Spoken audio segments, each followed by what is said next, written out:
Nos tocó ir a hacer prácticas el día de hoy, entonces, ahí vengo corriendo. Tengo una pacientita también y ya terminé de ver a mi pacientita y le dije, bueno, ya bye, porque luego se cuelga.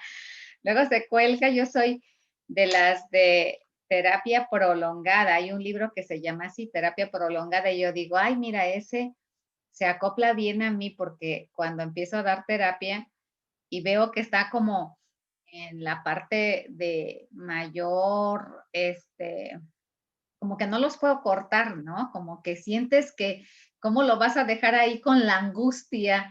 Y entonces yo, no importa que me roben los 5, a veces me he tardado hasta 20 minutos más, ¿no? Pero hoy sí le dije a mi pacientita, me da mucha pena, pero bye, pero bye. Bueno, vamos a comenzar. Recuérdenme, por favor, dónde nos quedamos. Es que, ¿qué creen? Que estamos dando al mismo tiempo, nos contrataron para dar igual protocolo de Estambul en el estado para el personal de la Fiscalía de Guanajuato, y entonces vamos iguales, ¿no? Pero de pronto me pierdo porque yo digo, ¿qué les di a quién? ¿No? Entonces, si me puedes, Leti, recordar por ahí qué fue lo último. Perdón, tenía el micrófono apagado. Revisamos las tres leyes y vimos las personas que son plausibles y luego los actos, ¿no? Hasta dónde queda estipulado en el protocolo de Estambul. Y una de las cosas que estaba checando y que estuve esta semana pues investigando y rascando libros, y es que dentro del protocolo de Estambul, por ejemplo, está protegida, por ejemplo, por supuesto que la víctima de tortura, pero por ejemplo, si la víctima si fuera un particular, por ejemplo, un narcotraficante, una persona que está en el margen de la ley, que torturara a una persona que estuviese en función pública, como, no sé, Ministerio Público, policía o whatever, el tema es que no procede el Tratado de Estambul, ¿correcto? Correcto, Okay. correcto. El Tratado de Estambul Uh-huh. únicamente se aplica para personas que son privadas de la libertad y acusadas de un delito. Eso no quiere decir que si otra persona sufre tortura, no se tenga que también señalar que hubo tortura. Incluso en un dictamen médico, psicológico, que también se puede hacer en otro tipo de víctimas, uno puede señalar que hay tortura, y uno puede allegarse a estas definiciones, tanto de la ley general como de estos otros dos instrumentos de orden internacional, pero no podríamos manejarnos con el manual de protocolo de Estambul. Ahí en el manual lo vamos a ir revisando. Vamos a encontrar que hay muchos elementos que tenemos que seguir tal cual, porque finalmente son como los ejes rectores de cómo evaluar tortura. Uh-huh. Y entonces podemos nosotros allegarnos a estas definiciones de estos instrumentos nacionales e internacionales, pero no tendríamos que hacer uso del protocolo de Estambul como tal. Okay. Bueno, listo. Muy bien, hoy vamos a ver que se vuelve muy importante y que muy pocas personas lo manejan, incluso dentro de la capacitación, muy pocas personas lo manejan. Yo de pronto, a pesar de que pues ya tengo muchos años dedicándome a esta parte, 20 años haciendo protocolos de Estambul, que fue en sus inicios cuando se acepta esta parte del protocolo, se crea, lo traen a México, y entonces a todos los que estábamos en las fiscalías, nos piden que tengamos que, sin capacitarnos, por supuesto, ¿no? Hay una capacitación bastante pequeñita, nos piden que empecemos a aplicar ya como tal el protocolo Estambul. En un primer momento eran, en las fiscalías llegaron estos documentos, los crearon y entonces nos los enviaban de PGR y estos documentos venían foliados, venían en su caja de paquete individual, foliados, con hologramas, a fin de que pudiera tenerse como un adecuado control, que es lo que se ha estado pidiendo siempre, ¿no? Sin embargo, pues nada más duró lo que dura esta parte de la exigencia por parte de organismos internacionales para el gobierno federal y se volvió a quedar ahí como no darle como tanta importancia, ¿no? A lo que es esta parte del protocolo de Estambul. Entonces, muchos organismos han estado capacitando. Yo me he metido en muchos lugares a capacitarme, a pesar de la experiencia, porque yo digo, a lo mejor hay cosas nuevas que pueda yo aprender. Y esto que vamos a ver hoy no lo he aprendido más que en el colectivo contra la tortura y la impunidad. Y bueno, ahora que lo analizo, pues por supuesto que se vuelve fundamental porque esto nos va a nosotros a permitir poder hacer una adecuada separación de lo que es los momentos en los que fue torturada la persona. Se llama la tortura como proceso, lo que vamos a ver el día de hoy. Entonces, voy a empezar a compartirles pantalla.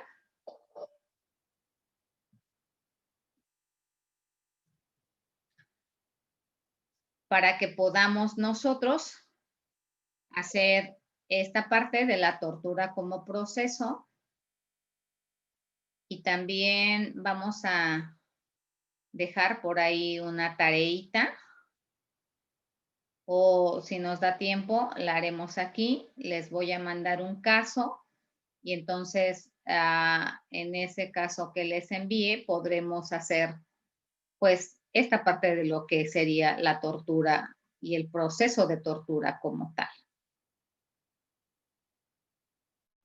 Si van teniendo problemas o alguna duda, me paran un poquito y me preguntan.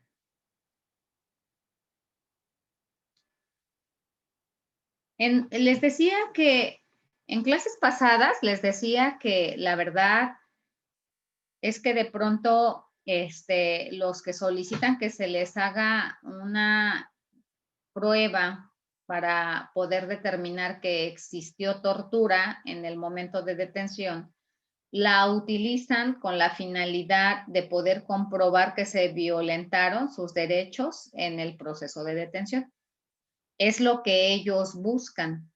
No les interesa mucho que se dé con el responsable, ¿no? No les interesa si se le castiga, si se le mete a la cárcel, si no se le mete a la cárcel. Acuérdense que les decía que la investigación de tortura lleva dos líneas, una como violación a los derechos humanos y la otra como delito. Y que lo que se debe de buscar por parte del Estado, el Estado tiene el compromiso de tener que investigarla por ambas líneas, ¿no? Sin embargo, cuando los que más investigan la tortura son los abogados defensores y generalmente abogados defensores particulares.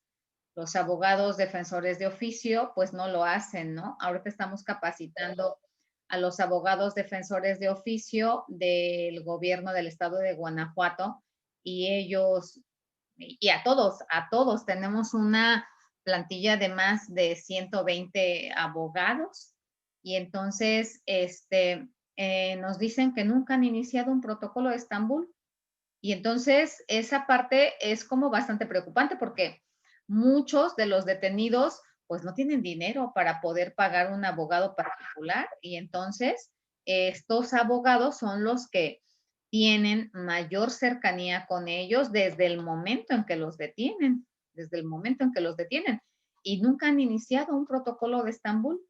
Entonces, pues bueno, ahorita les estamos diciendo lo importante que es que ellos que tienen conocimiento, aparte ellos también tienen médicos, entonces les estamos señalando que se vuelve fundamental el que sus médicos tengan que documentar, ¿no? Documentar a través de fotografías y que también tienen que documentarlo de manera escrita y poder realizar como el informe pertinente que va a ayudar en mucho el día de mañana que se inicie una investigación.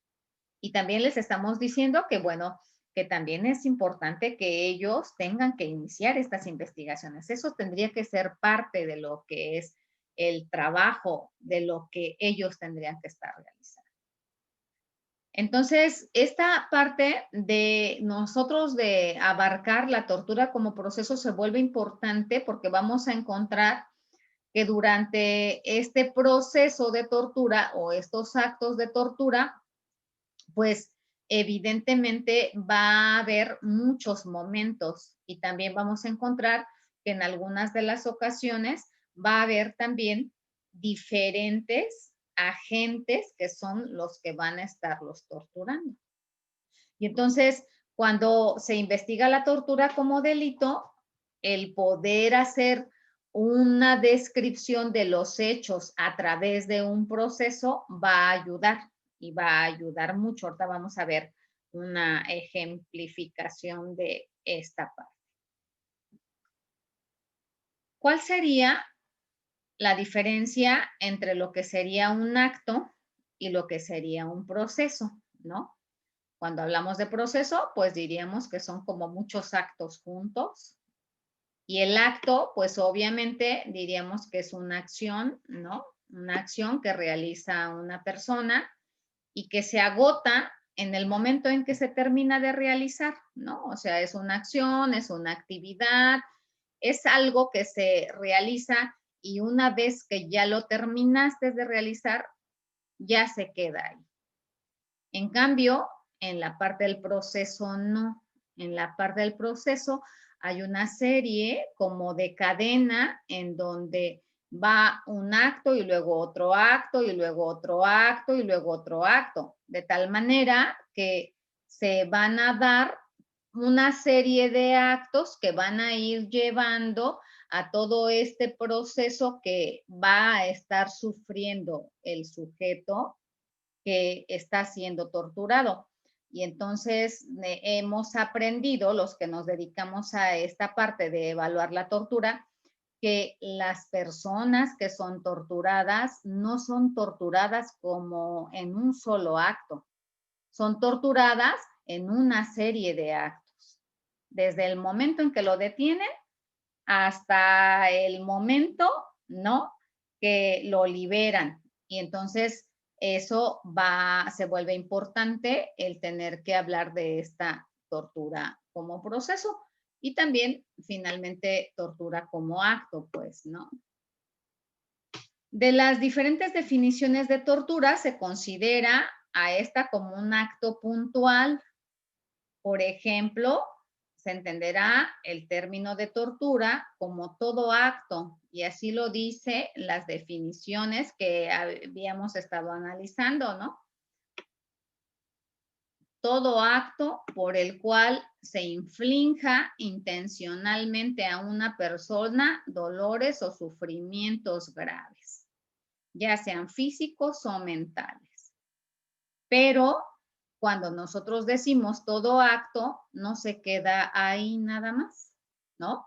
O sea, no nada más es un acto, sino son muchos actos que una vez que están juntos, pues nos va a dar lo que es un proceso. El proceso es una serie de actos, ¿no? Tendientes a un fin.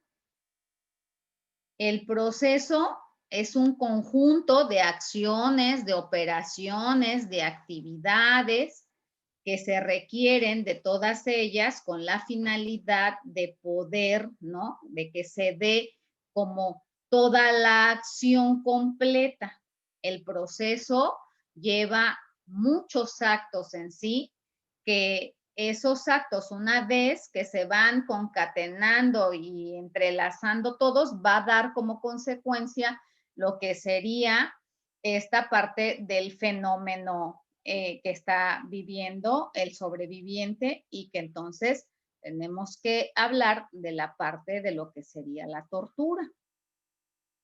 Cuando nosotros hablamos de este proceso, pues hablamos de un conjunto de fases, ¿no? Un conjunto de fases que van sucediendo una tras otra y que van a conformar finalmente lo que es el todo. Y el todo sería ir encaminándose a lo que es el objetivo del acto como tal. Y el objetivo del acto, pues, es el llevar a cabo la acción de torturar. Cuando nosotros hablamos de la tortura como proceso, diríamos entonces que son una serie de actos que pueden ir teniendo diferentes fases y que tienen finalmente un fin y que operan en los sujetos que intervienen a fin de poder transformarlos. Aquí está el sujeto antes de que lo victimicen. Y aquí está el sujeto después de haberlo victimizado. Hay un acto aquí y entonces el primer acto es a la persona la detienen, la golpean, la azotan, la persiguen y entonces es un acto como tal. Una vez que ya la detuvieron, que ya la azotaron, que ya la sometieron, la meten al carro boca abajo, le ponen los pies en la espalda y la van pateando con las botas. Ah, ok, pero ese ya es otro acto, no es el mismo acto, porque el primer acto es cuando lo detuvieron. Una vez que ya la trasladaron y que ya llegaron al área de separos o a cualquier otra área, ya sea un área de separos autorizada o no autorizada o alguna área ilegal, la bajan de la camioneta, auto, lo que sea, y la pasan al área de separos y ahí con amenazas también inician otros momentos de tortura y entonces estaríamos hablando de otros actos.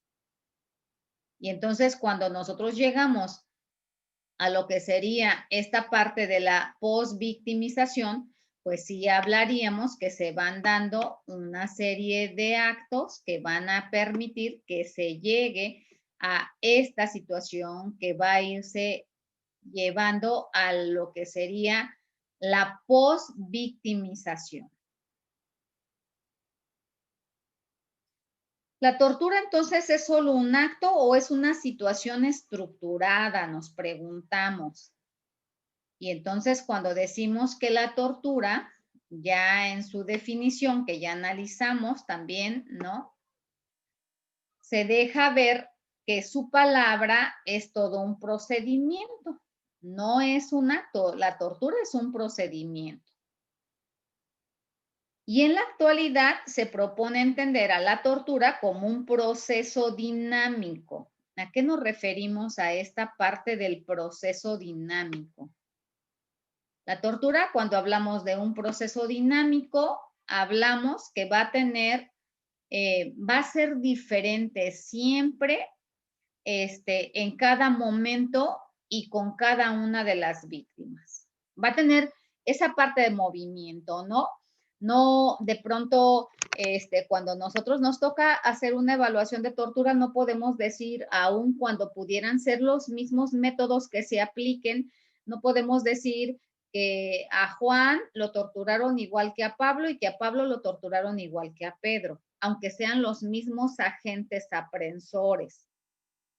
¿De qué va a depender? Pues va a depender del tipo de delito, va a depender de la resistencia que pueda estar oponiéndose la persona que están deteniendo, va a depender pues de qué tan cansados se encuentren los otros, si ya se quieren ir, si no se quieren ir, va a depender de qué tanta publicidad a lo mejor le hayan dado al asunto y que entonces ellos crean que están salvando al mundo, ¿no? En la medida en que puedan estarlo torturando de la manera en que lo hacen. Este proceso siempre va a estar cambiante, siempre va a estar cambiante, a eso nos referimos con este proceso dinámico, ¿no? Y nunca un proceso de tortura va a ser exactamente igual. A pesar de que comience con una detención, con un traslado y con un lugar a donde lo van a depositar, que pudiéramos hablar que esos 3 momentos se tienen que cubrir, sí se tienen que cubrir, pero la forma de lo que va a suceder en cada momento, eso es lo que va a ser diferente.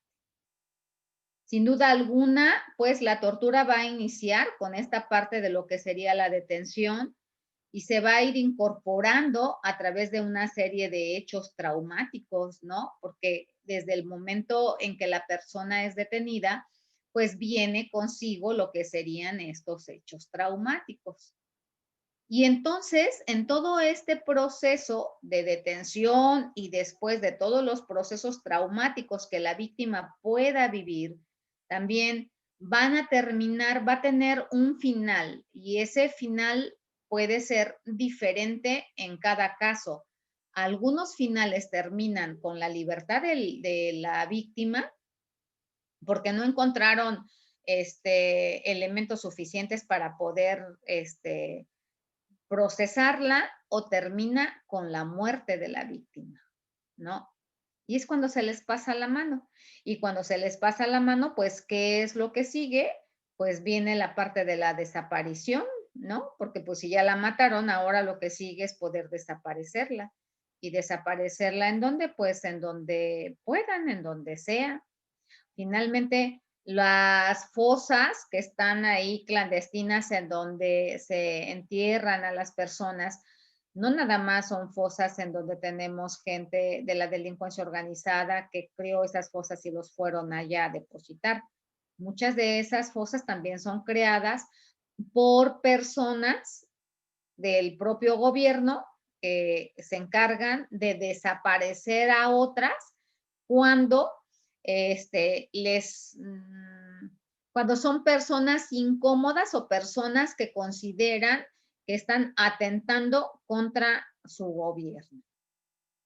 Y eso ha existido desde siempre, ¿no? O sea, de lo peor que nos encontramos y tenemos recuerdos, ¿no? Pues a lo mejor nosotros apenas ni siquiera o acabábamos de nacer o todavía no nacíamos, ¿no? En el 68. Pero desde el 68, desde que estaba Díaz Ordaz y Echeverría, ha existido, digo, nada más hay que irnos a la parte de la historia y todos los presidentes que no tiene que ver con los partidos, todos los presidentes han sido presidentes que hacen lo que les da la gana hacer, ¿no? Y entonces aquellos que se oponen como a lo que ellos quieren hacer, pues lo quitan del camino. Es más fácil quitarlo del camino, ¿no? Y entonces, esta parte, por eso se busca que se tenga que documentar y que se tenga que ir más allá, porque pues varios de los actos de tortura, pues entonces están dentro de las mismas instancias gubernamentales y por parte de los propios oficiales de seguridad pública, ¿no? Y eso se vuelve pues bastante preocupante. Por eso es que difícilmente se puede alcanzar a poder erradicarla, como se señala, ¿no? Que es como uno de los objetivos principales. Para que la tortura se dé como proceso, va a requerir 3 elementos. El primero de ellos es la rapidez, ¿no? La tortura tiene una carrera contra el tiempo. Tiene que ser lo más rápido que se pueda. Porque los que cometen este tipo de actos saben que no los tienen que cometer. Y entonces también saben que se deben de cuidar y que se deben de proteger. Y entonces si saben que se deben de cuidar y que se deben de proteger, proteger que no los cachen, que no estén, que no se esté buscando esta parte en donde en donde las personas, ¿no? Puedan de alguna forma ser y darse cuenta de lo que están haciendo. Lo hacen todo con secrecía. Generalmente la tortura la van a hacer fuera de la vista del público. Se cuida, se empieza a cuidar que entre menos huellas físicas tenga, mejor. Porque también los policías también saben que también ya se están investigando la tortura y que también puede haber una denuncia en su contra. Entonces, por supuesto que van a ir ahí buscando no dejar esas huellas, ¿no? Hola, Juan Carlos, buenas noches. Crear toda una estructura paralela a lo que es este proceso en donde esta estructura implica, ¿no? Al mismo tiempo que lleva la rapidez y lleva la secrecía, en ese mismo tiempo los agentes tienen que tener los instrumentos, algunos ya los tienen preparados, otros los inventan en ese mismo momento, tienen que tener los lugares a donde van a hacer las cosas, tienen ya unos sitios que son lugares clandestinos en donde llevan a las personas con la finalidad de poderlas torturar y casi siempre cuando llegan y las ponen a disposición ante el órgano investigador, que en este caso sería el fiscal, ya los llevan completamente golpeados, ¿no? Porque ya fueron y ya pasaron a ese lugar en donde los tienen exclusivamente para poder llevar y golpear a las personas.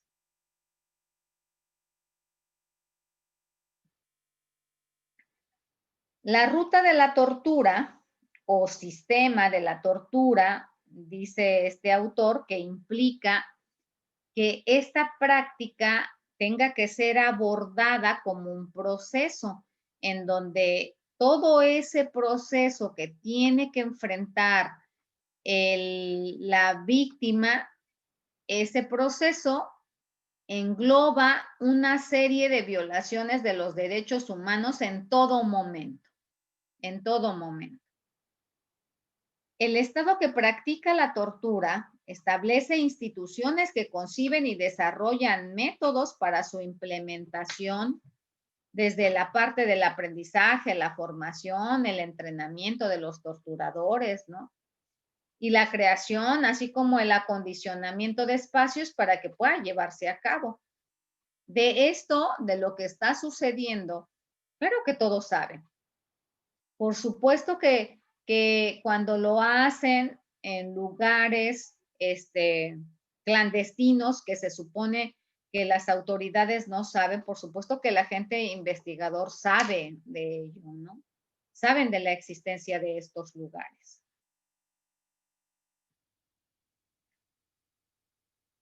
En los casos de mayor impunidad, existen centros de detención clandestinos, lo que transforma la detención en una detención ilegal, por supuesto, porque no tendrían por qué estarlos poniendo en este tipo de centros. Por lo tanto, la detención en el momento en que antes de ponerlo frente a lo que sería el agente investigador, si lo pasan y lo detienen en otro lado, estaríamos hablando de una detención ilegal. Y entonces, una vez que se da esta detención ilegal, pues evidentemente no puede ser presentado ante un juez, ¿verdad? Dentro de los plazos legalmente establecidos. Y entonces el confinamiento en el que pudiera estar, también pudiéramos hablar que se encuentra en un confinamiento ilegal, ¿no? Y entonces cada vez los organismos internacionales han ido luchando y luchando y luchando para que se creen dentro del Estado mexicano y de otros estados del mundo, de otros países, para que se puedan crear tribunales exclusivamente que puedan castigar a servidores públicos, sobre todo aquellos que tienen como, como parte de la acusación que se les tiene que realizar, tienen muchas ocasiones que han cometido el delito de tortura en diferentes víctimas.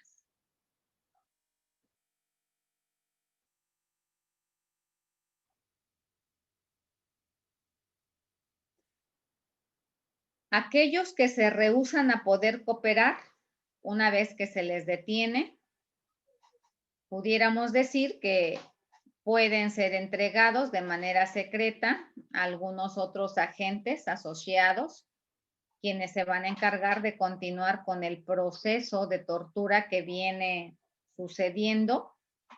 Y obviamente esta parte de la tortura, pues son torturas sin límites, en donde lo que se busca es un objetivo específico y hasta que no se alcance ese objetivo específico, pues se va a dejar de torturar. Les voy a presentar un caso que ese caso nos va a ayudar a ejemplificar cómo se viene dando toda esta parte que estamos señalando.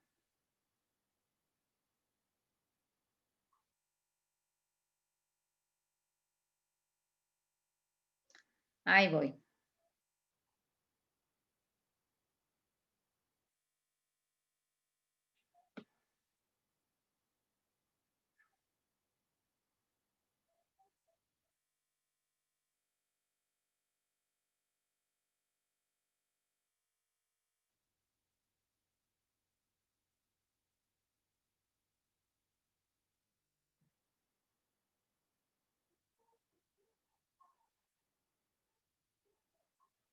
Este es un caso que le llamamos, ¿no?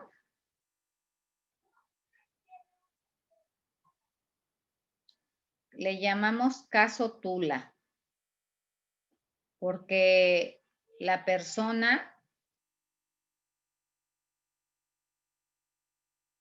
es de allá, del municipio de Tula, de Allende.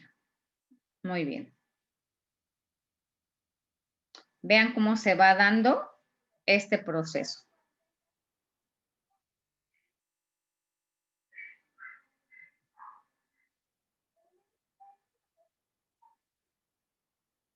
Este es una forma de cómo se vienen dando los hechos. Este es un apartado del estudio médico psicológico. Pero para que nosotros podamos hacer una tortura como proceso, necesariamente tenemos que referirnos a los hechos para poder trabajar. Dice, descripción realizada por el C. José Luis. Yo estaba con una amiga de nombre X y un empleado de soldadura cuando estábamos esperando un taxi. Llegó un automóvil tipo Sentra, se vio como gris y casi arrollándonos a muy alta velocidad. Se bajaron unas personas con sus armas, 3 personas, y uno me gritó por mi apodo, diciéndome, ya chingaste a tu madre, Guaraná. Hijo de tu puta madre, se bajó con el arma y el que me gritó me intentó abrazar. Me quité su abrazo porque creí que me querían secuestrar y me eché a correr. Cuando apenas caminé 10 pasos, llegó una camioneta tipo Ranger. Ahora sé que es blanca y se bajaron otras personas, como 4. Ahí ya llevamos 7 sujetos. También con armas me quisieron detener, pero me les escapé y quise correr y cuando corrí me empezaron a disparar. Porque no les importa nada. Finalmente no les importa si lastiman a la persona o no lastiman a la persona. En ese momento ellos tienen todo el control de las cosas. Y cuando corrí, me empezaron a disparar. Al escuchar 2 tiros, es que ya me detuve. Entonces llegaron los del coche que me detuvieron primero y uno con su brazo me golpeó y me derrumbó al suelo. Me puso boca abajo. Se bajaron sus compañeros y me empezaron a golpear, a patear en todo el cuerpo. Y me gritaban, ya chingaste a tu madre, ya chingaste a tu madre. Después me subieron a la camioneta, me pusieron las esposas con las manos hacia atrás y me jalaban con todas sus fuerzas hacia atrás. Yo sentía que se me arrancaban los brazos. Me llevaron a una colonia que se llama El Salitre. Me subieron a una camioneta en la parte de atrás. Era doble cabina en medio de 2 personas con armas. Ya adentro de la camioneta me traían con la cabeza agachada y me pegaban en la nuca, en la cara con la mano extendida, me daban zapes, acompañados de amenazas y palabras obscenas en todo momento. Me jalaban los brazos hacia atrás, lo que más podían para provocarme dolor. De ahí, con golpes y amenazas, me llevaron a una oficina. Ahora sé que son de la policía. Ahí me amenazaron, me dijeron que iba a hablar, que si no me iba a ir de la chingada. Que era mejor que dijera las cosas por las buenas. Yo les decía que no sabía de qué me acusaban y más me pegaban, pues me decían que yo sabía lo que había hecho. Me taparon la cara con mi propia playera,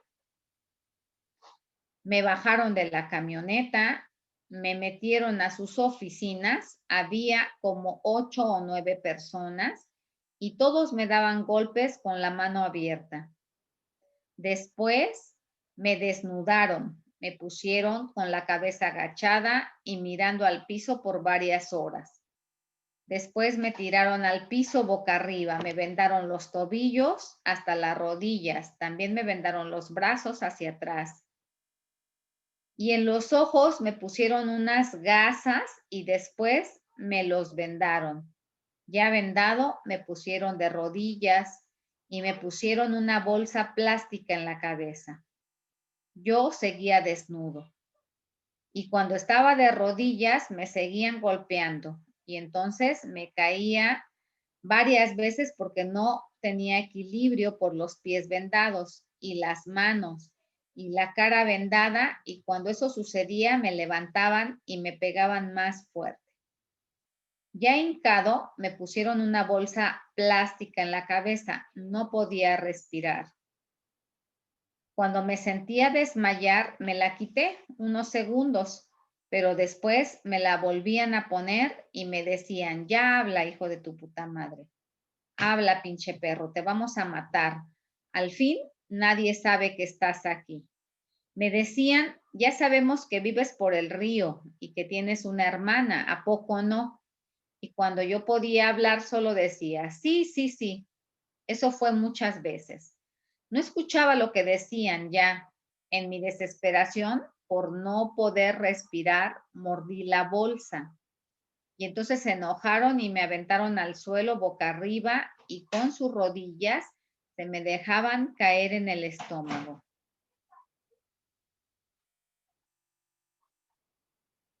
Me pateaban muchas veces al tiempo que me decían, vas a chingar a tu madre. Yo ya estaba llorando y yo mejor les decía que ya si quieren, mejor mátenme, mátenme. Ya tirado al suelo boca arriba, me dejaban caer agua en la nariz por varias horas con una botella. En 3 ocasiones me desmayé porque tragué mucha agua, pero aún así me seguían golpeando.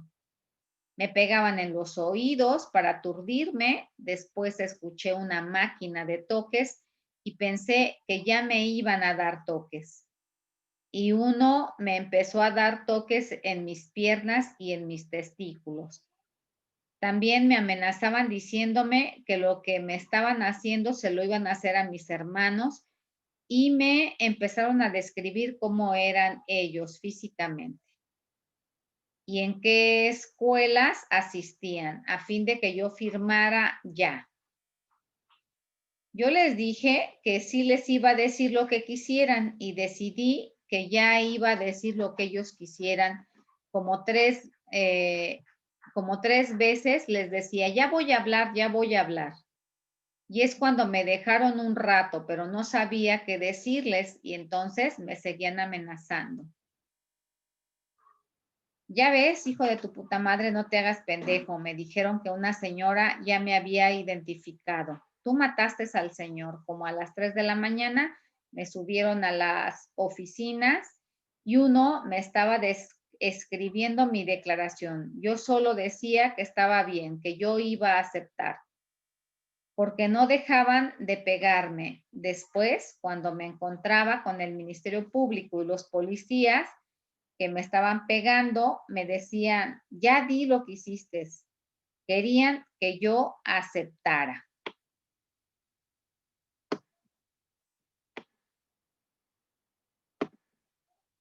Ahí voy, ahí voy. Querían que yo aceptara. Y no dije nada, pues no sabía qué decir y entonces me presionaban para que dijera lo que ellos querían. Yo no dije nada y entonces se enojaron muy feo.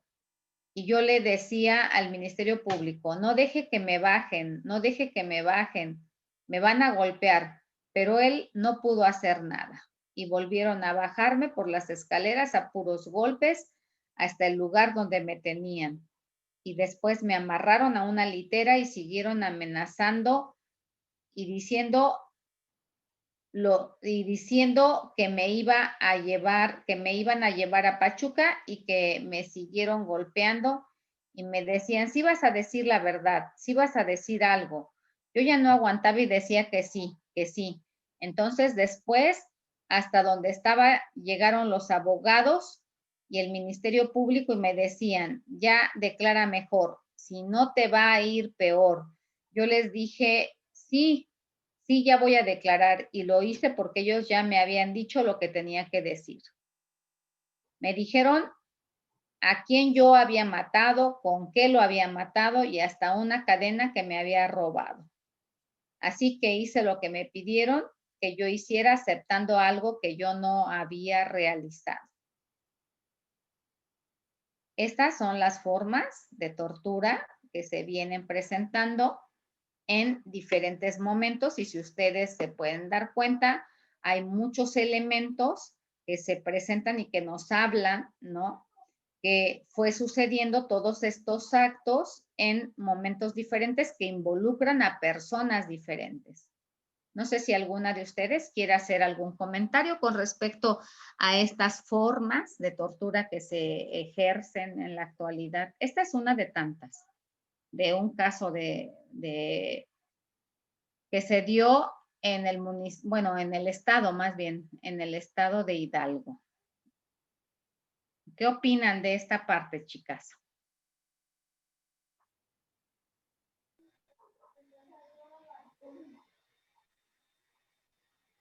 Adelante, bueno, maestra. Gracias. Yo creo que aquí el problema es que se ha normalizado, ¿no? Este tipo de situaciones y justo es lo que no debemos de permitir porque ya es como algo muy natural que de repente los detienen, los golpean, los hacen como quieren y justo eso es lo que no debemos de permitir porque lo hemos normalizado y eso está muy, muy grave, ¿no? Sí, y entonces de pronto pareciera que, bueno, y así lo dice la ley, ¿no? Que y no nada más la ley, lo que se ha investigado con respecto a las visitas que nos han hecho para revisar que esta parte de la tortura es como parte del proceso de investigación, ¿no? Y entonces cuando ven a alguien sospechoso, entre comillas, pues ya la gente ni siquiera puede andar a gusto ebrio, tomándose una cerveza y venir ebrio para su casa, porque entonces lo detienen y lo bolsean y como tú decías, maestra, pues le quitan todo y entonces ya lo dejan ir, pero eso es parte de la normalización de los malos tratos. A lo mejor no es tortura, pero sí son malos tratos, ¿no? Malos tratos a estas personas. Inclusive aquí en Morelos hubo un tiempo, salió una jurisprudencia de la Corte en relación a lo que es el control provisional preventivo, que justamente facultaba de alguna manera hacer una detención por verte sospechoso, ¿no? Y entonces, pues bueno, el verte sospechoso es algo subjetivo. Entonces la Corte se pronuncia en este sentido y mucho tiempo aquí los policías en Morelos estuvieron haciendo eso, amparados con ese control provisional preventivo. Y realmente no puede ser así. Ahora, finalmente llegas ante un juez, ya que estás en una audiencia de control de detención, y al final, pues sí, puedes comentar y me detuvieron y me hicieron y eso, pero ellos finalmente van a calificar si es legal o no la detención. Y aunque no sea así, de todas formas siguen con el proceso. Entonces, ¿de qué sirve que yo como imputado te diga, oye, me golpearon, me hicieron, me torturaron? Y finalmente los jueces ni siquiera tienen la capacidad de decidir algo en relación a, en ese momento por lo menos, ¿no? Claro. Y aun cuando ya vamos a comenzar la clase que viene a analizar lo que es el manual de protocolo de Estambul, y entonces ahí dice que todos los estados, ¿no?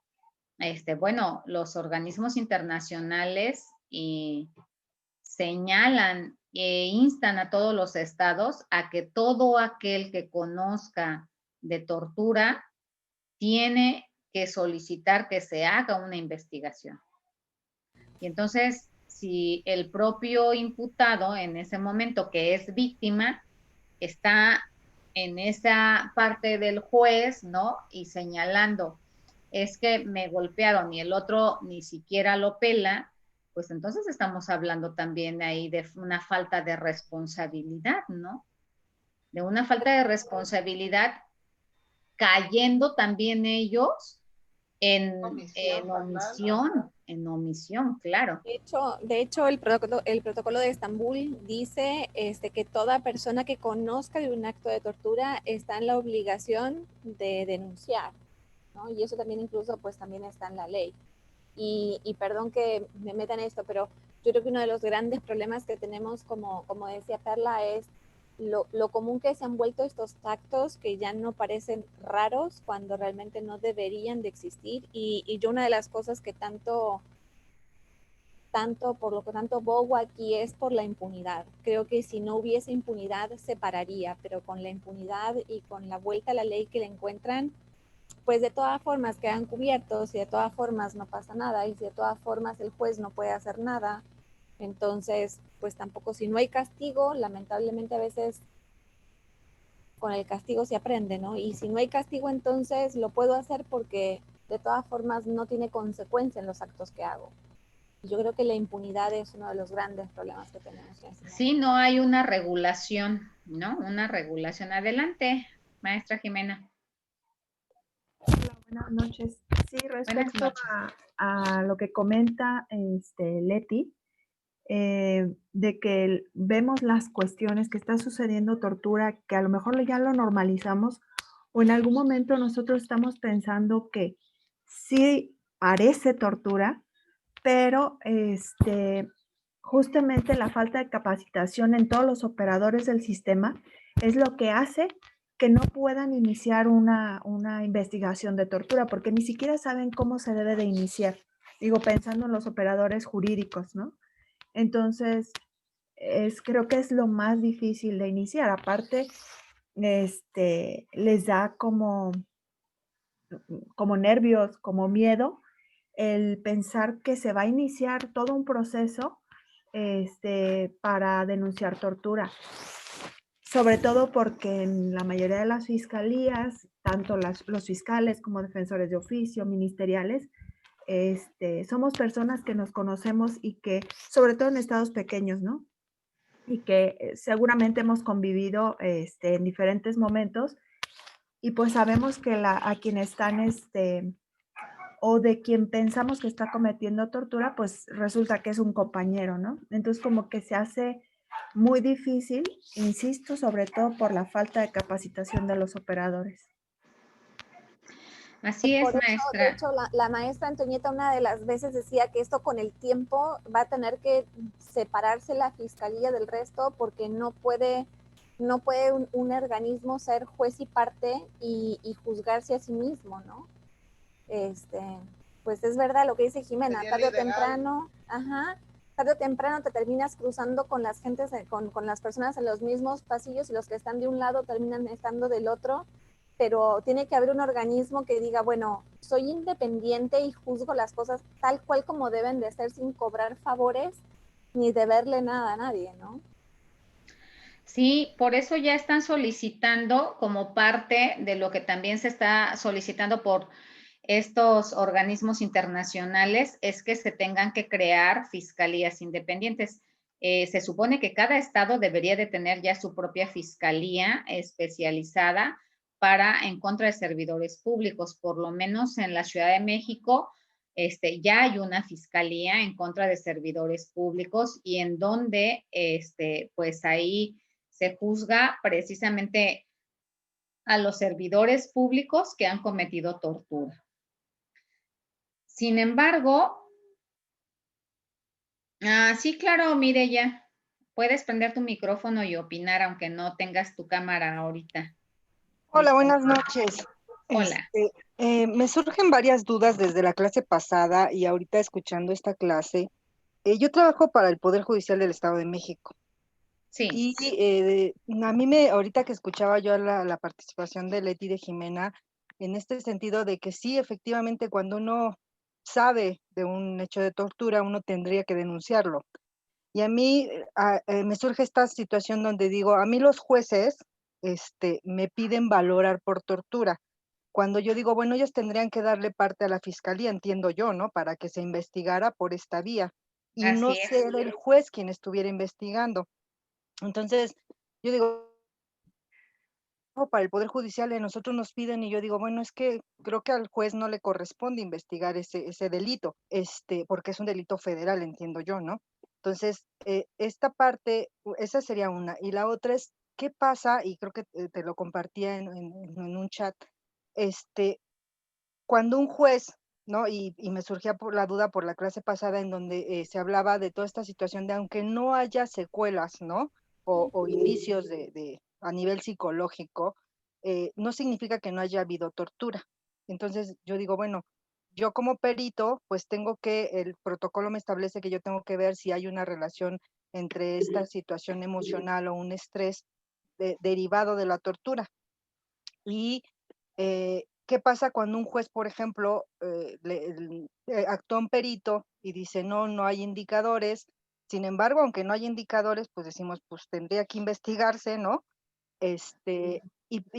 Actúa otra persona, otro perito particular, y el perito particular dice, sí, sí hay indicadores, y designan un tercero en discordia. Y ahí digo, un tercero en discordia en tortura a mí me parece como, no sé, como que siento que están solo tratando de alargar las cosas, y yo inclusive, metí un escrito a la juez solicitándole que estas personas que ya habían valorado eh, me dieran acceso a las audio y videograbaciones de sus valoraciones a fin de evitar posibles revictimizaciones, porque si fue víctima de tortura y lo seguimos cuestionando y cuestionando, porque ya ha sido multivalorado, bueno, son 3 personas, y es ahí donde yo de repente digo, es que, ¿qué estamos haciendo mal? O sea, ¿qué está pasando? Y esto que decía Jimena, yo creo que ni siquiera saben cómo se tendría que investigar o qué se tendría que hacer, o yo no sé si de verdad es miedo a denunciar, porque la juez me contestó, yo le pedía que si ya había una carpeta de investigación por parte de la fiscalía y me contesta que no, que la autoridad ministerial no tiene nada que ver ahí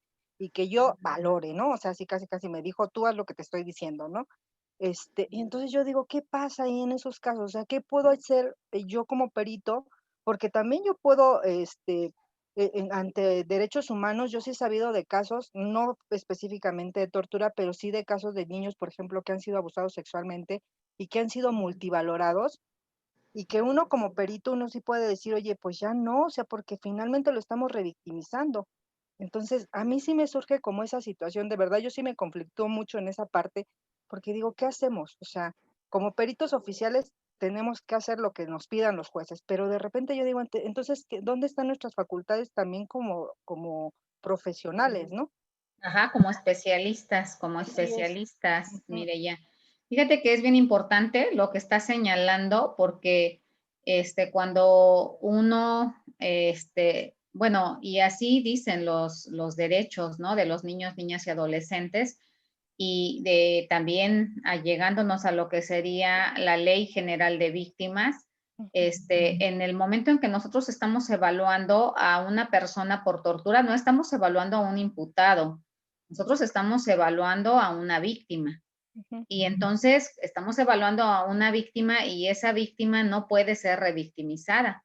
Al igual que de plano tendría que haber como una justificación bastante completa para que un menor tenga que volver a ser evaluado. De lo contrario, todos los protocolos a nivel internacional señalan que en estas evaluaciones se tiene que grabar, tiene que haber audio y video con la finalidad de que los especialistas que continúan, si se necesitara volver a hacer una valoración, tendrían que trabajar con las pruebas que ya están. Porque no se puede estar revictimizando, tienes mucha razón ahí, ¿no? O sea, la persona se vuelve también y no sabe, ¿no?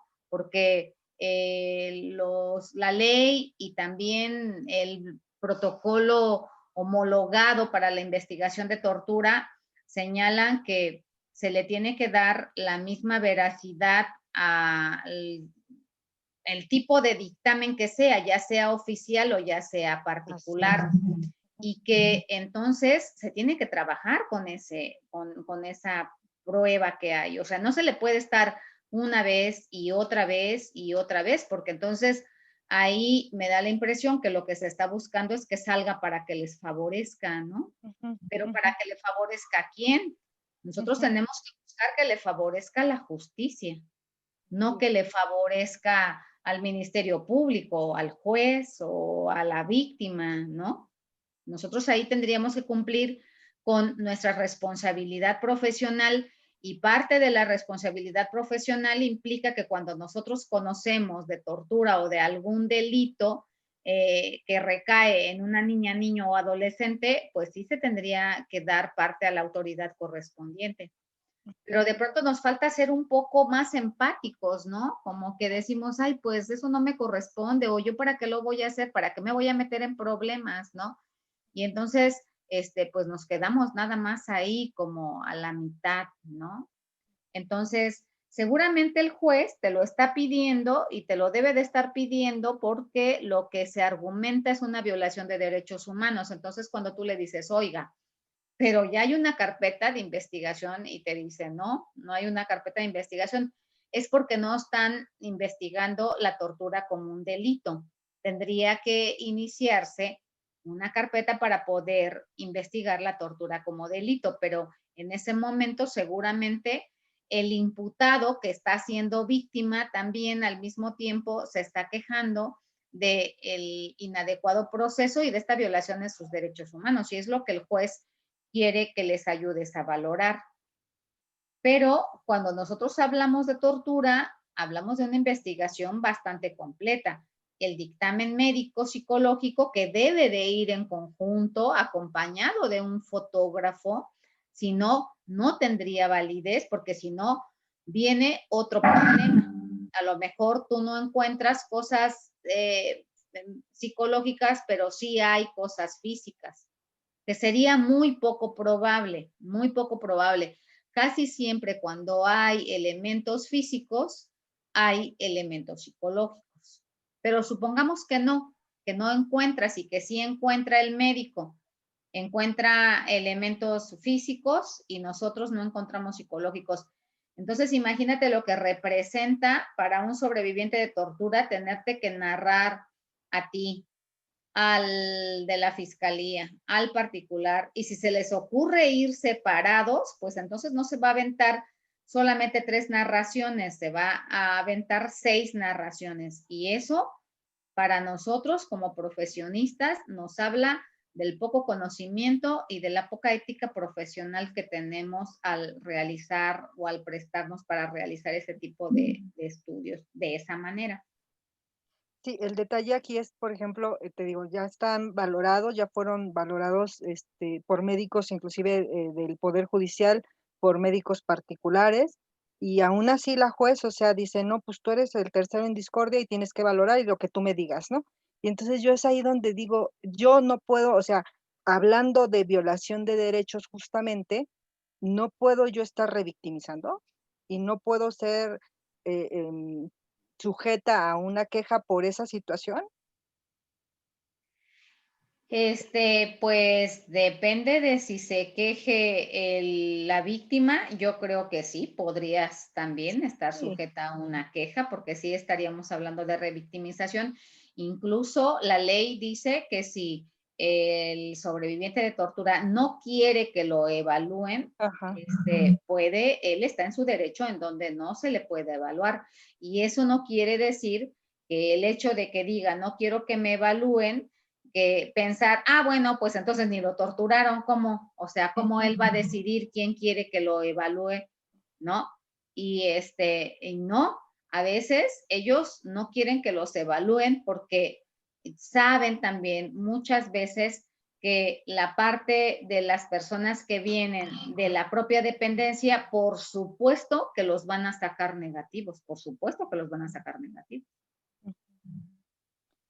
sí, pues Y digo, ha pasado en muchas ocasiones, ¿eh? En ujú, muchas ocasiones que cuando son dictámenes institucionales, pues no les benefician y no les benefician porque los sacan negativos. Yo mi experiencia, Mireya, te puedo decir que de todas las personas, nosotros hemos valorado más de 100 personas ujú, que han solicitado protocolo de Estambul. Mi experiencia es que esas 100 personas que hemos valorado han sido víctimas de tratos crueles, inhumanos y degradantes. Las 100. Y de esas 100, el 95% han sido víctimas de tratos, penas crueles, inhumanas y degradantes y tortura. O sea, la verdad es que es eh, una cantidad bastante reducida las personas que no son torturadas, y más si son de delitos como secuestro o como delincuencia organizada o como homicidio, violación, pero más secuestro y delincuencia organizada. Casi ahí está la tortura obligatoria. ¿Por qué? Porque decíamos hace rato con la maestra Perla, ¿no? Porque se ha normalizado. Decíamos con la maestra Jimena, porque se ha normalizado. Y entonces que les pongan sus golpes, ¿no? Ahora acuérdense, de pronto hablabas hace rato de algo como dices, y eso es como muy subjetivo. Sí, claro, y a lo mejor también nosotros podemos ser como muy subjetivos y decir, ay, nada más les dieron ahí unas cachetadas, ¿no? O sea, lo único que hicieron, le dieron unos zapes y ya se están acabando con eso. Las definiciones de las leyes que hemos estado analizando dicen que si la intencionalidad es anular su personalidad o dañar su personalidad, entonces es tortura. Si lo logra o no lo logra, ese ya es otra cosa, pero si la intencionalidad va implicada a dañar su personalidad, a disminuir sus funciones psíquicas y psicológicas, entonces estaríamos hablando de que sí es tortura. ujú, ok, sí, muchas gracias. Sí, maestra Mireya. Bueno, vamos a seguir. Van a ver que de pronto, cuando ustedes hagan de esta manera, en como estamos hablando de ir dividiendo la parte del proceso, les va a ayudar mucho, mucho, mucho, porque les va a permitir visualizar otras cosas. Cuando la gente se resiste, y entonces se hace como toda esta práctica en donde van y de todas formas, ¿no? Los lastiman y los torturan. Cuando se les pasa la mano y cuando no se cubren los límites necesarios, entonces puede llegar un momento en donde terminen en desaparición forzada, ¿no? Pues ya ni modo, ya se me murió, ya le di de más, ¿no? Digo, si dentro de los propios separos los han matado, ¿no? Entonces, después dicen que se suicidaron o inventan algunas otras cosas, pero y se queda hasta ahí. como que no se hace la investigación, pero si se hiciera la investigación como se debiera, pues se encontraría todo lo que es el abuso, ¿no? El abuso. Acuérdense que cuando nosotros hablamos de la tortura, pues sí estamos hablando de la tortura que la ejerce generalmente el Estado, ¿no? Entonces yo sí ahí te sugiero que en caso de que ya tengas tú como que ya los evaluaron y ya los evaluaron, si pudieras tú trabajar en base a constancias y quien lleve como una parte de mayor metodología, quien lleve una parte como de mayores pruebas, no es lo que diga, son las pruebas que estén ofreciendo. Entonces te puedes allegar y hacer tu análisis en base a los dos estudios que hay sin necesidad de que tengas que valorarlo. Ahora, si de pronto los dos dictámenes están demasiado, como demasiado desfavorecido uno y el otro demasiado favorecido, bueno, pues entonces tendrías tú ahí que valorar y si te toca realizar, pues explicarle a la persona, ¿no? Y decirle, mire, esto va a implicar nuevamente recordar y a lo mejor también que usted vaya en ese recuerdo a tener otra vez una molestia y un daño, pero pues es necesario porque así lo están solicitando, ¿no?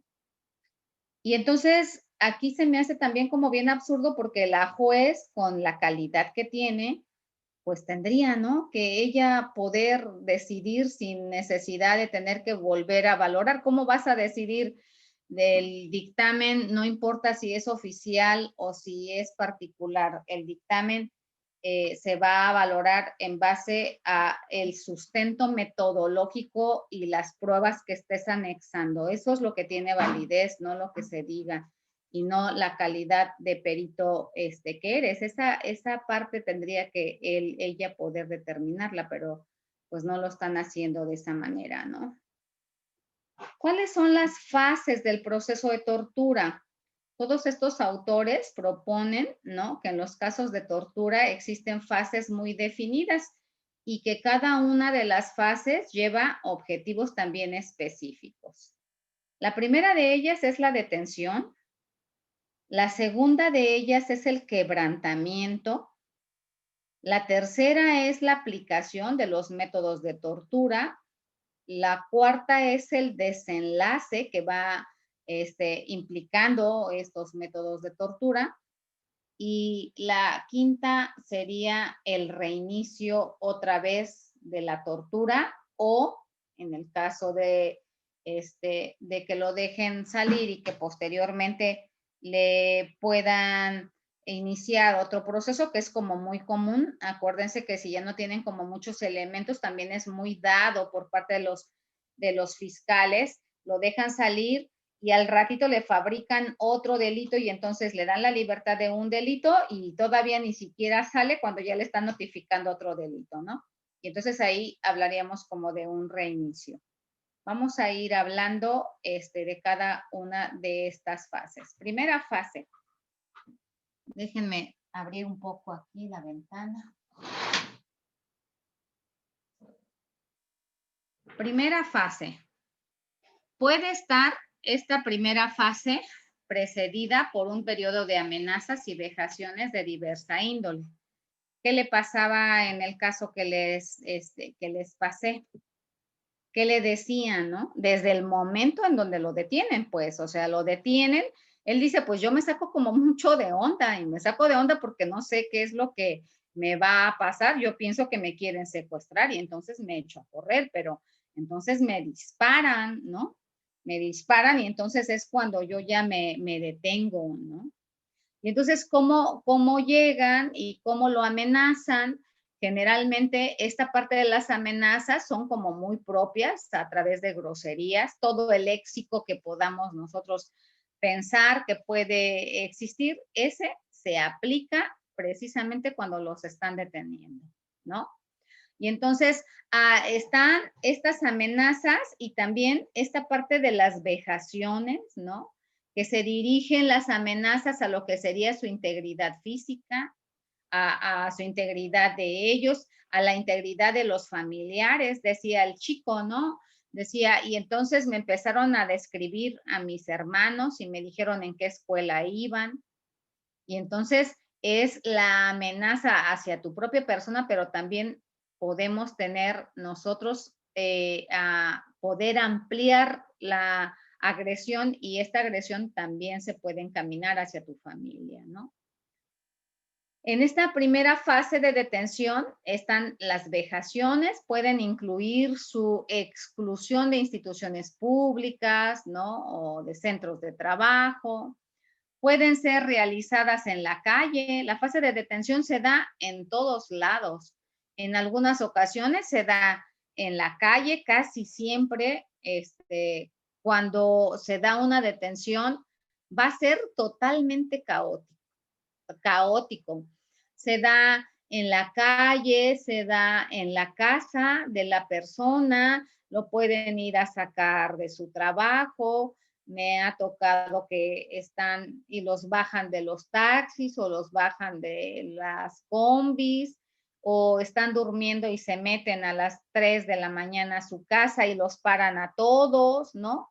O sea, esta parte tan caótica y tan loca también por parte de los agentes de investigación, ¿no? Vamos a encontrar, bueno, cuando nosotros hablamos de estas personalidades que trabajan como policías dentro de lo que es nuestro ambiente de seguridad pública, vamos a encontrar también mucha psicopatía y mucha perversión. Y aparte, a diferencia de los sujetos que cometen delitos, estos con un alto grado de impunidad, porque no solamente su psicopatía y su perversión que presentan tienen ese trastorno, sino que aparte tienen el poder de una placa y de un uniforme. Entonces, eso les va a permitir que la impunidad esté a todo lo que da. Cuando lo detienen, decíamos que no importa el lugar, sí va a ir esa detención, ¿no? Premeditado en una situación bastante caótica. En todos los que están presentes en la detención existe angustia, existe miedo, ¿no?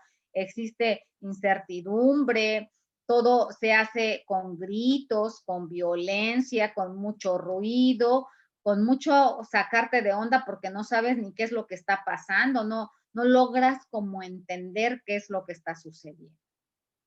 Y entonces dice él, ¿no? Y entonces me detuvieron y me gritaron y me subieron y me metieron en la camioneta y entonces el otro totalmente descontrolado, ¿no? Porque no sabes lo que sigue. Una vez que la persona la detienen, la van a meter a un vehículo porque tienen que trasladarla a algún lugar. Eso va a suceder invariablemente. En todas las ocasiones, una vez que lo detienen, lo van a subir a un vehículo. En ese vehículo, en donde lo suben, lo van a trasladar a un lugar. En algún momento puede ser ese traslado, ¿no? Puede ser a un lugar de detención, a un lugar de detención legal, como pudieran ser los separos, ¿no? Dentro de una fiscalía, o también lo pueden llevar a un lugar de detención ilegal. Y esa parte de ser ilegal, pues implica que lo van a golpear antes de presentarlo, ¿no? Esa es otra característica que tienen nuestros policías. No los presentan de manera inmediata. Van a darles toda una vuelta y en esa vuelta, pues por supuesto que van las amenazas y los golpes. Usualmente, después de que lo suben al vehículo y que lo trasladan, este traslado se realiza, ¿no? Mientras la persona está imposibilitada para ver. Casi siempre los tapan de los ojos con sus propias playeras. Y entonces una vez que ya lo llevan en el vehículo, lo ponen boca abajo, viendo hacia el piso de la camioneta o del carro, dependiendo en dónde lo estén movilizando. Y entonces, por supuesto que la persona va a terminar estando totalmente desorientada, porque no sabe ni qué es lo que está pasando, ni hacia dónde se dirige, no sabe, porque no le van diciendo, solamente lo detienen en ese caos, le gritan, lo amenazan, y entonces el otro no sabe lo que está pasando. Me decía, el caso, ¿no? Que les pasé, decía, ¿no? Y entonces me estaban diciendo muchas groserías y me decían que yo ya sabía lo que había hecho. Y pues obviamente que iba a saber, no sabía de qué lo estaban acusando.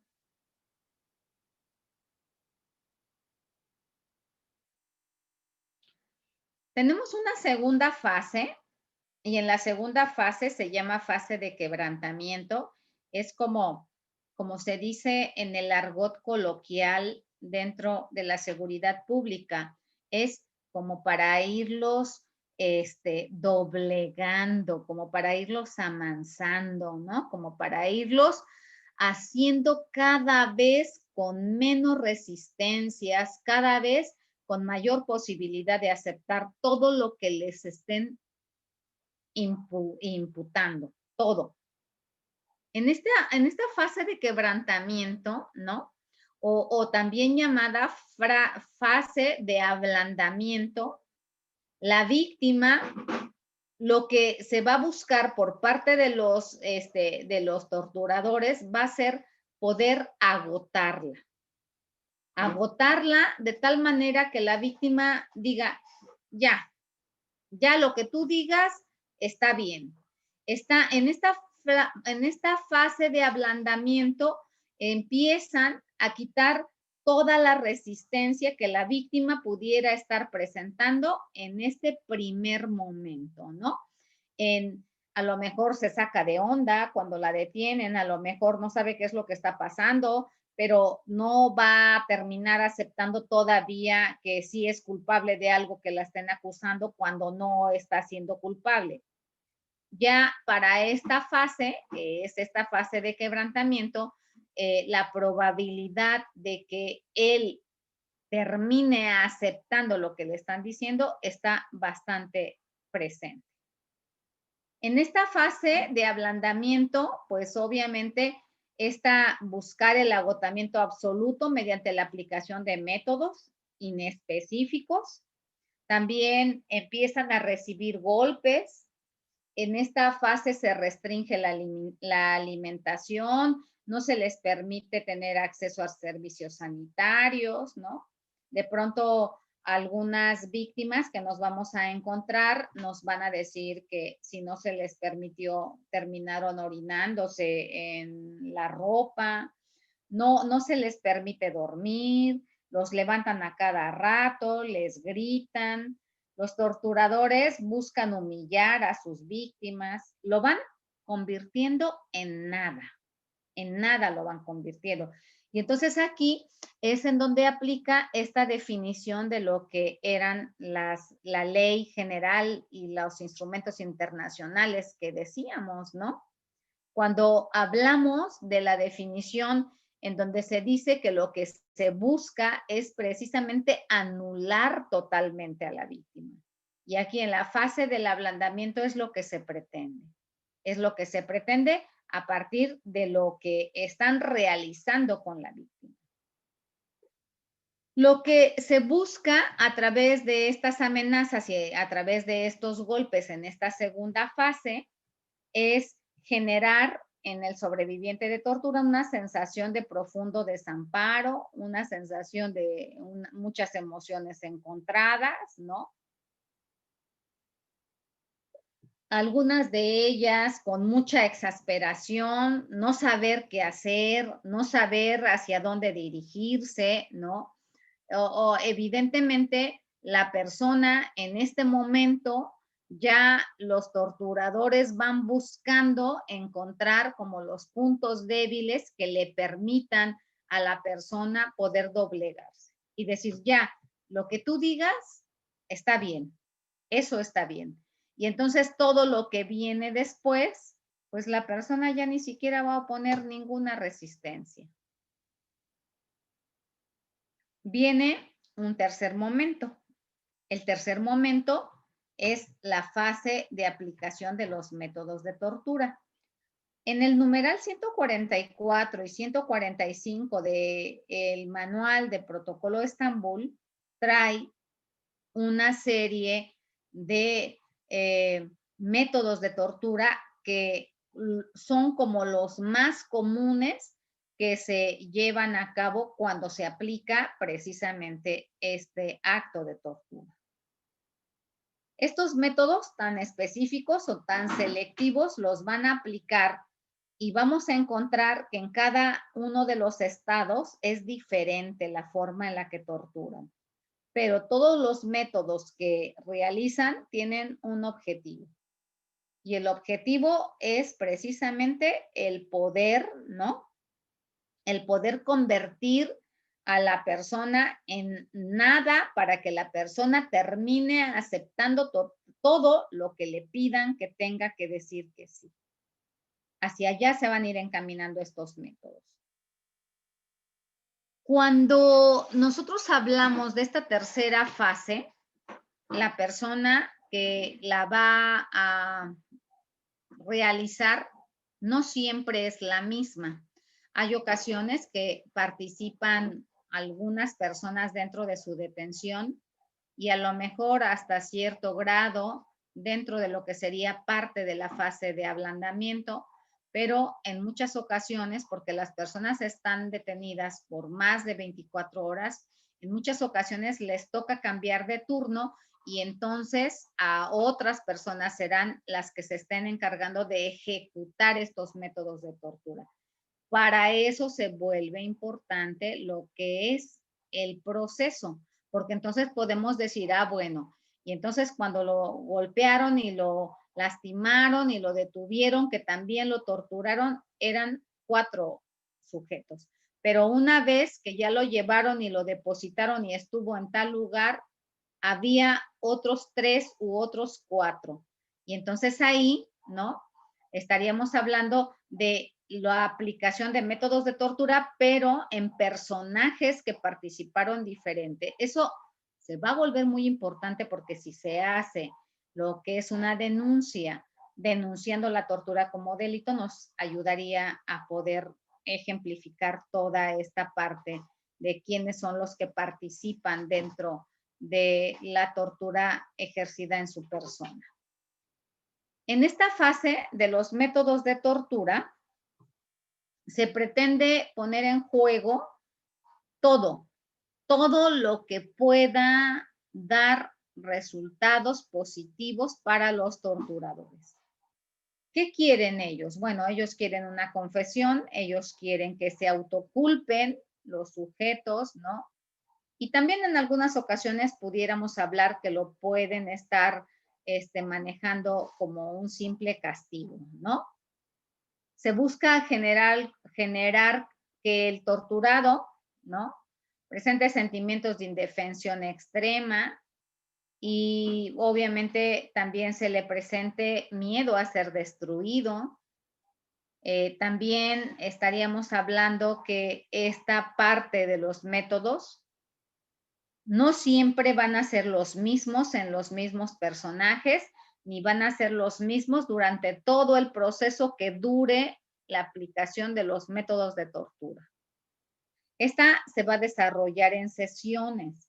De pronto a uno están ahí peleando y amenazándolo y entonces le dicen sí, ¿no? Que muy machito y entonces van, traen para ponerle el taser para ponerle toques en los testículos y entonces pues ya estamos hablando de un momento y un método de tortura.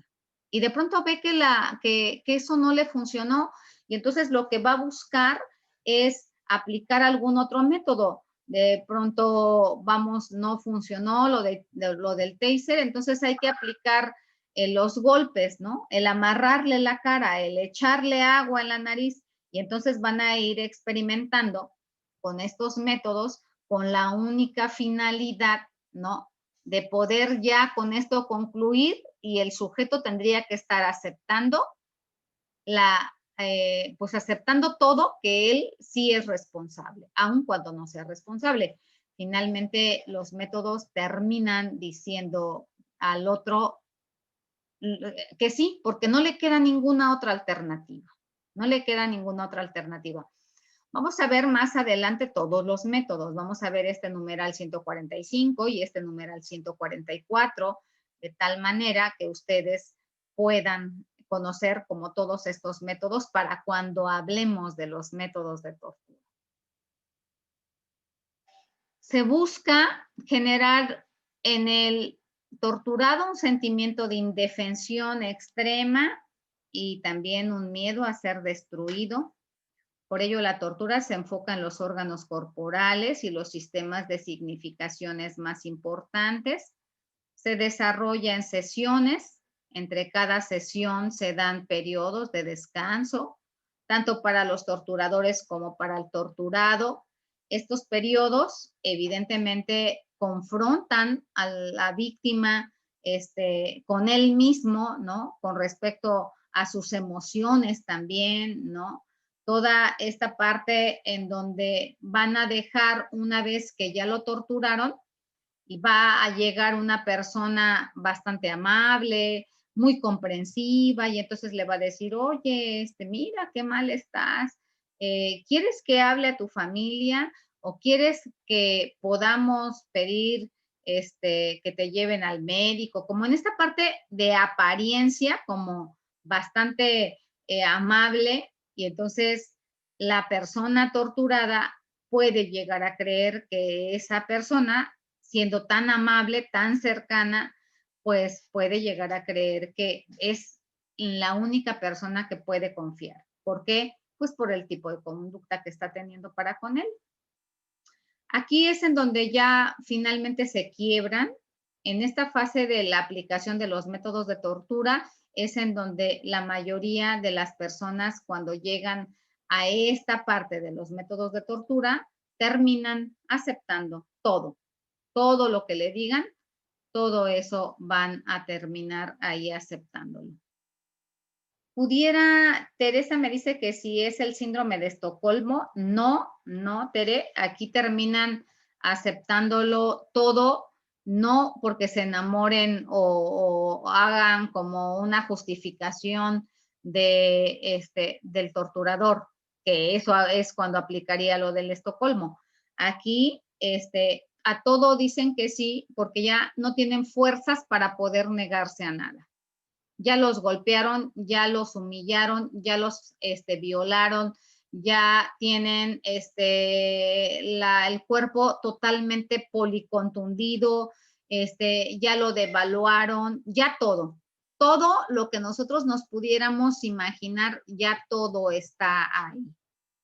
Y entonces, una vez que ya todo lo que se tuvo que hacer sucedió, él ya no le queda de otra más que aceptar, como decir sí, lo que digan, porque ya ni siquiera tiene fuerzas ni físicas ni mentales para poder seguir.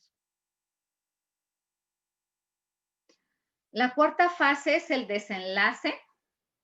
Ocurre una vez que se han cumplido los objetivos de los torturadores. ¿Y cuáles son los objetivos de los torturadores? Que firme, que se autoculpe, que diga que él cometió e hizo determinadas cosas, ¿no? Y en algunas de las ocasiones, cuando se cumplen todos estos objetivos, el desenlace puede en muchas de las ocasiones terminar con la libertad. Y entonces le dices gracias, gracias, disculpe usted, ¿no? No hay suficientes elementos para poderlo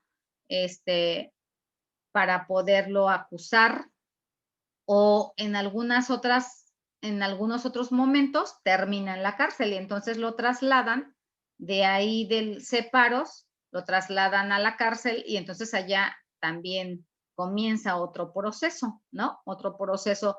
¿Pudiera darse la tortura dentro de la cárcel? Sí.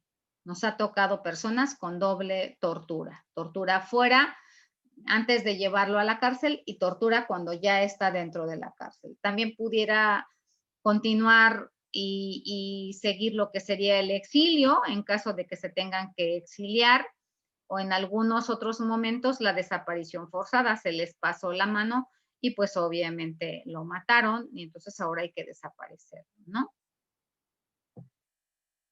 En este momento, cuando la víctima se puede poner a disposición de lo que sería el sistema judicial, es en este momento, ¿no?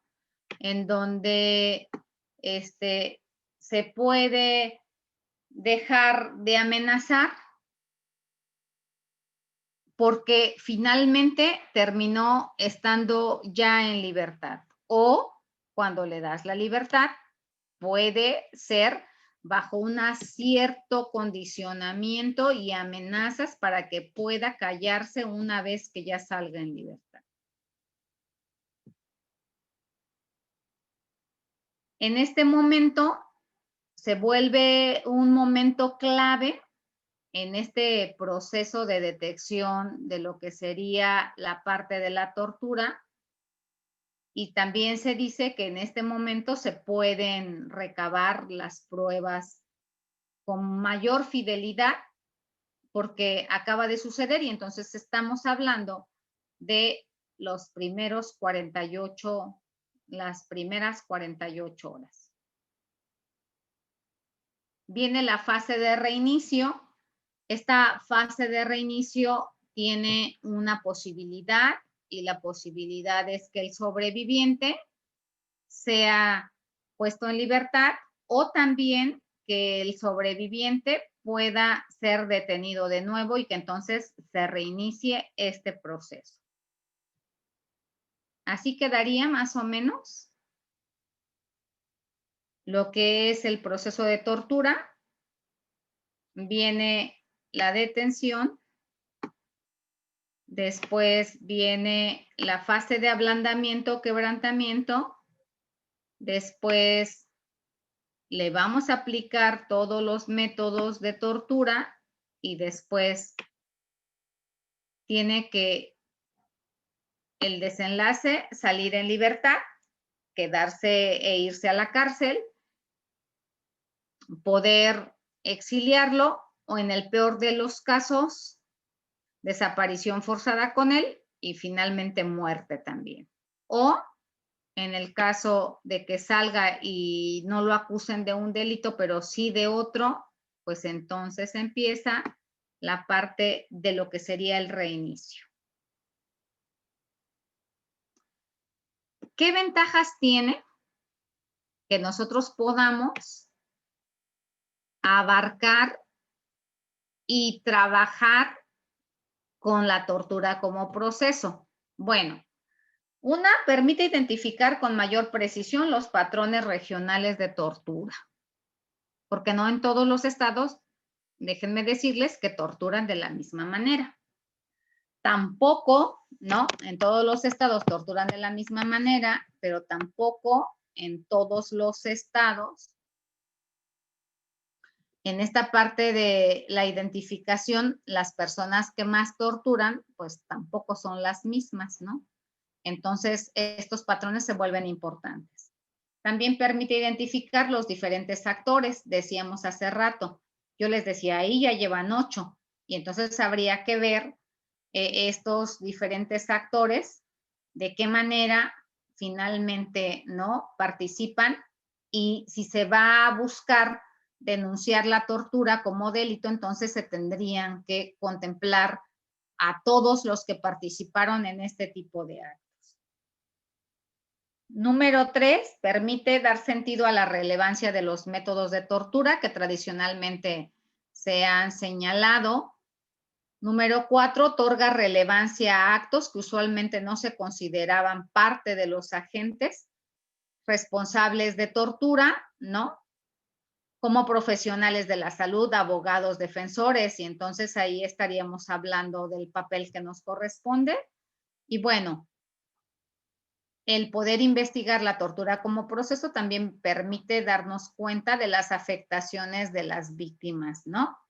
y cómo estas afectaciones van desarrollándose y van marcando todo lo que tiene que ver con este daño sufrido. Estos son unos ejemplos muy generales de lo que sería la forma de hacer una tortura como proceso. Si ustedes se dan cuenta, en este primer ejemplo, pues primero nos dice en dónde lo detuvieron, cómo lo detuvieron, ¿no? Y ahí está. En la segunda fase, ¿no? ¿Qué fue lo que pasó? Y después, en la tercera fase, ¿no? ¿Cómo termina esta parte del desenlace? O también hacerlo como una línea del tiempo, como esta, ayuda mucho, mucho, mucho, porque vamos a poder identificar bien todos los elementos que se van dando en todo este haber de la tortura. Bueno, entonces, les voy a mandar al grupito de WhatsApp en este momento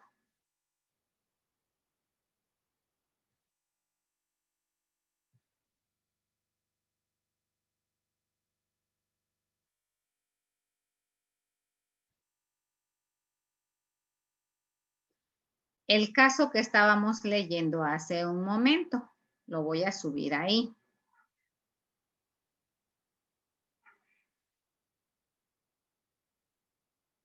A fin de que podamos hacer un ejercicio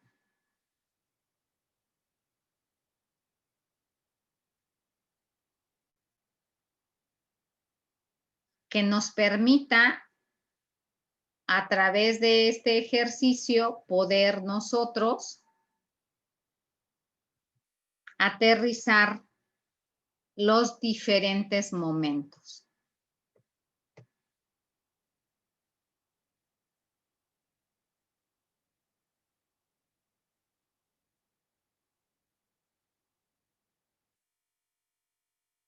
Ok, ahí está.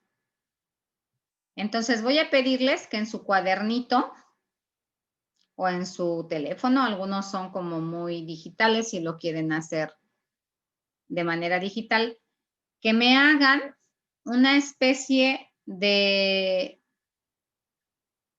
proceso de tortura y qué pasó en cada uno de los momentos con el caso que les acabo de enviar. Les voy a dejar las diapositivas para que se puedan guiar.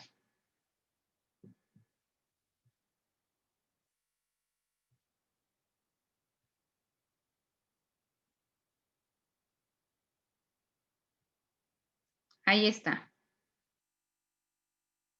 Primero va la detención, después la fase del quebrantamiento, después la aplicación de los métodos de tortura.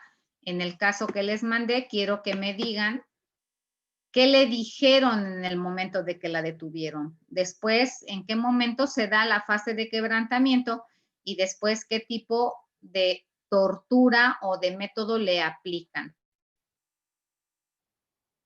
Y después, ¿qué fue lo que pasó? Háganlo en su cuaderno, por favor. Aquí les voy a dejar este mapita para que se puedan guiar. Adelante, si tuvieran alguna duda, abran su microfonito y me la plantean.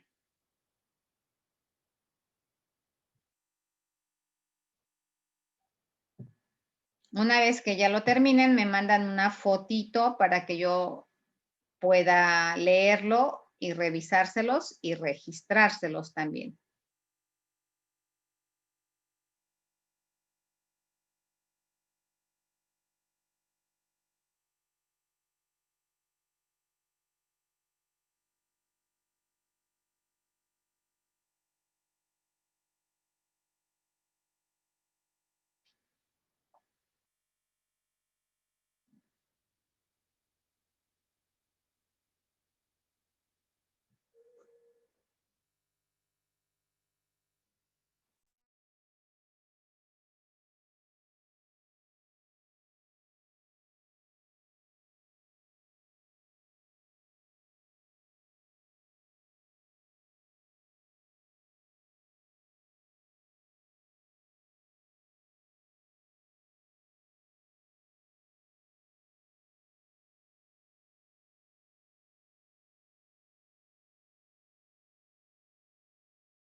Ustedes me dicen cuando ya terminen, me van mandando una fotito a mi WhatsApp personal, por favor.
No, Alejandra, no hay ningún inconveniente. Si vienes manejando, maneja con cuidado, por favor. Y sí, Jimena, ahorita los recorremos.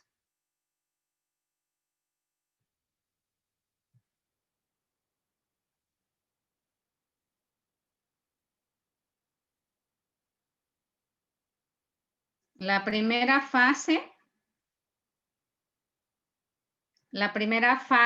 es el momento de detención, que tendríamos que poner dónde lo detienen, cómo lo detienen, con quién está cuando lo detienen y cuáles son las formas de tortura o de malos tratos que ejercen en su persona. Acuérdense que ya llevamos una clase en donde ya hablamos de los malos tratos y donde hablamos de la definición de lo que es tortura. Entonces aquí lo que tendrían ustedes que poner es como en ese primer momento y a lo mejor poner cuántas personas lo detienen y qué sucede cuando lo detienen.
La fase de quebrantamiento, ya estamos hablando como de todo lo que empieza a suceder, que va encaminándose. Todavía no hay como todos los métodos de tortura que se puedan aplicar, sin embargo, estos golpes y esta forma de maltrato los va llevando a que cada vez se vayan debilitando y que ellos queden en total desamparo, con una sensación de que no tienen ninguna otra forma de salir de esto y bueno, que se van encaminando hacia poder ir debilitando lo que es su personalidad.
Les pongo la tercera fase, que sería la de los métodos de tortura.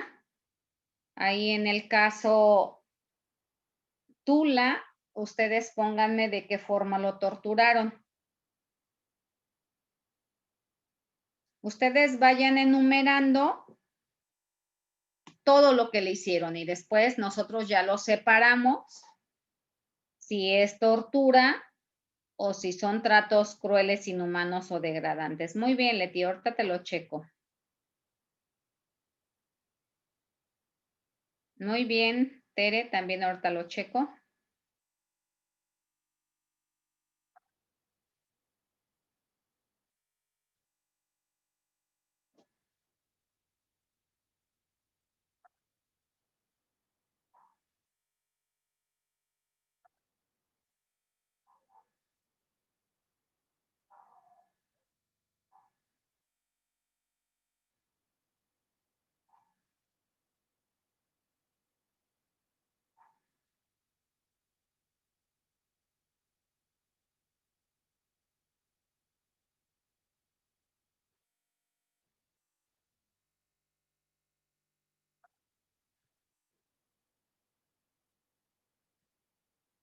Ok.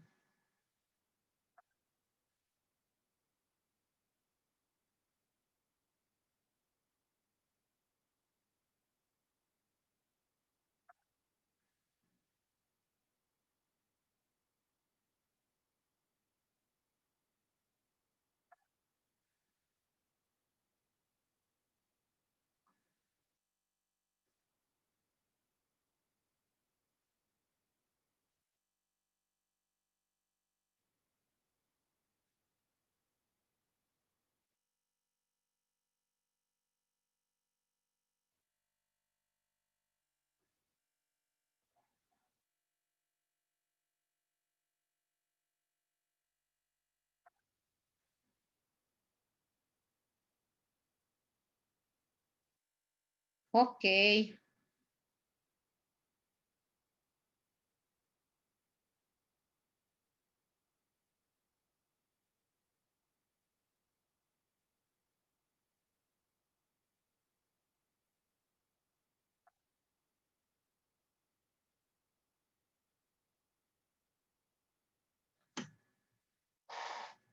Muy bien.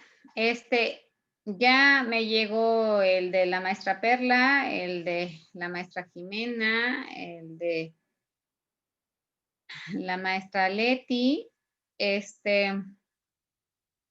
Vamos a dejar la clase hasta aquí y nos vemos la clase que viene, y en la clase que viene vamos a analizar, les voy a mandar sus comentarios a cada una y vamos a analizar cómo se fue dando esta tortura y vamos a ver un ejemplo de este caso en específico, de todo lo que sucedió, y para que ustedes lo vayan comparando con el ejercicio que ustedes hicieron. ¿Tienen alguna pregunta?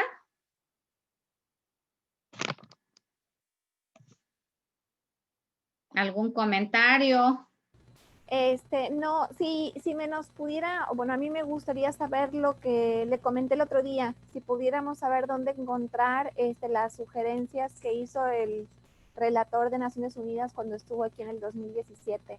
Te dije que te las iba a llevar, que te iba a mandar, ¿verdad? Ok, sí. Y no te mandé nada, una disculpa. No, no hay problema, yo sé que luego se pasan las semanas y se complican los días. ¿O dónde buscarlo? Si lo Déjame, te lo voy a buscar. Ya debo de tenerlo por ahí ya descargado. Déjame lo busco y te lo hago llegar, ¿sí? Genial, súper, listo. Muy bien. Pues entonces nos vemos la clase que viene normal el viernes en la tarde a las 7 de la noche. Que descansen. Muchas gracias por su presencia hoy en domingo a esta hora. Al contrario, gracias. Buenas noches a todos. Buenas noches. Gracias, buenas noches, maestra. Buenas noches. Muchas gracias, hasta luego, buenas noches. Hasta luego.